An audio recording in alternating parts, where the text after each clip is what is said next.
नमस्कार, खबर प्रधान देख रहे हैं आप और मैं हूं आपके साथ संगीता श्रीवास्तव। देखिए, भारत का इतिहास रहा है कि पहले तो छेड़ता नहीं, लेकिन कोई छेड़ता है तो फिर छोड़ता भी नहीं। ऑपरेशन सिंदूर हम सब ने देखा और रोते हुए पाकिस्तान को भी देखा। खैर, ऑपरेशन सिंदूर का डर पाकिस्तान की सेना और पाकिस्तान के हुक्मरानों के दिमाग से अभी निकल नहीं पाया है। खबर है कि भारत पाकिस्तान के बीच हालिया सैन्य तनाव के बाद अब सीमा पर हलचल और भी तेज हो गई है। ऑपरेशन सिंदूर के दौरान भारत की सटीक और आधुनिक ड्रोन स्ट्राइक ने पाकिस्तान के डिफेंस सिस्टम की बड़ी कमजोरी उजागर कर दी। इसी का असर है कि अब पाकिस्तान लाइन ऑफ कंट्रोल यानी एलओसी के पास तेजी से एंटी ड्रोन सिस्टम तैनात कर रहा है। दरअसल ऑपरेशन सिंदूर के दौरान भारत ने ड्रोन हमले के जरिए पाकिस्तान के लाहौर में मौजूद एयर डिफेंस सिस्टम के रडार को तबाह कर दिया था।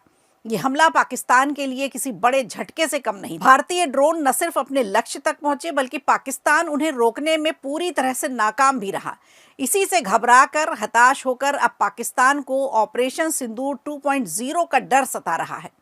ये हम नहीं कह रहे, दरअसल खुफिया इनपुट है ऐसा, जिसके हवाले से एक रिपोर्ट आई है। उसके मुताबिक पाकिस्तान ने एलओसी के पास 30 से ज्यादा खास एंटी ड्रोन यूनिट्स तैनात कर दिए हैं।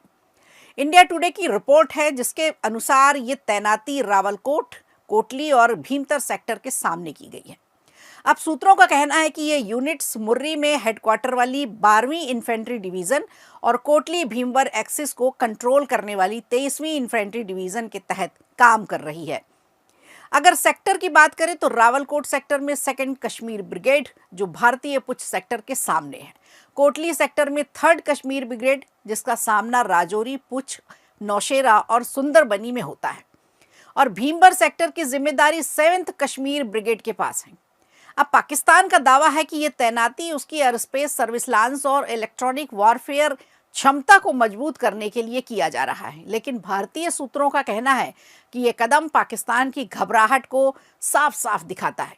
बाहर से भले ही पाकिस्तान अपने आवाम को मजबूत होने का संदेश देता हो, लेकिन अंदर खाने से डर बिल्कुल साफ नजर आ रहा है। अब सवाल उठता है कि पाकिस्तान ने कौन कौन से एंटी ड्रोन सिस्टम लगाए हैं। तो रिपोर्ट के मुताबिक पाकिस्तान ने सॉफ्ट किल और हार्ड किल दोनों तरह की क्षमताएं बढ़ाई हैं। अब सबसे पहले बात करें स्पाइडर काउंटर यूएस सिस्टम की। ये रेडियो फ्रीक्वेंसी डिटेक्शन के जरिए 10 किलोमीटर तक छोटे ड्रोन और लॉइटरिंग म्यूनिशन का पता लगा सकता है।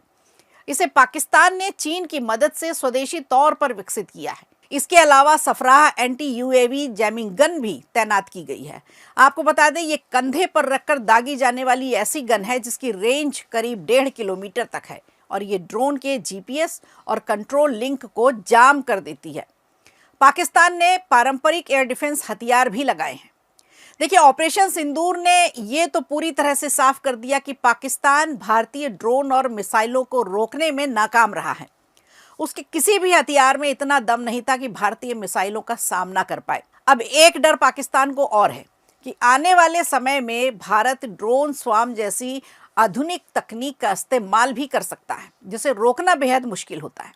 इधर अफगानिस्तान और पाकिस्तान की अदावत भी किसी से छिपी नहीं है। पिछले कई महीनों से लगातार दोनों के बीच तनाव देखने को मिल रहा है। इस बीच सुरक्षा से जुड़ी गंभीर चिंताओं के बीच पाकिस्तान रेलवे ने गुरुवार को बलूचिस्तान में सभी ट्रेन सेवाएं अस्थायी रूप से निलंबित कर दी हैं। ट्रेन पर संभावित आत्मघाती हमले की आशंका को देखते हुए ये फैसला एहतियातन लिया गया है।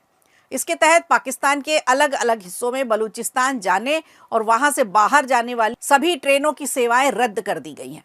आपको याद होगा, जाफर एक्सप्रेस को पहले भी पहाड़ी बोलन घाटी में कई बार निशाना बनाया जा चुका है। अब सुरक्षा स्थिति सामान्य होगी, उसके बाद ये ट्रेन सेवाएं दोबारा शुरू की जाएंगी। तो इस वक्त कांप रहा है पाकिस्तान और डर कर ले रहा है ऐसे अजीब अजीब से फैसले।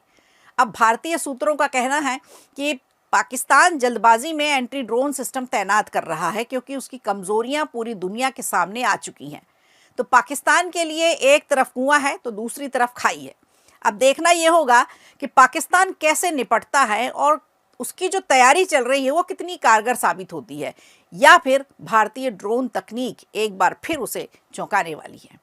खबर प्रधान देख रहे सभी दर्शकों का बहुत बहुत धन्यवाद। आप ऐसे ही हमारा हौसला बढ़ाते रहिए और कमेंट करके हमारे वीडियो को शेयर करते रहिए। वीडियो अच्छा लगा हो तो लाइक कीजिए, शेयर कीजिए और कमेंट बॉक्स में हमें ज़रूर बताइए।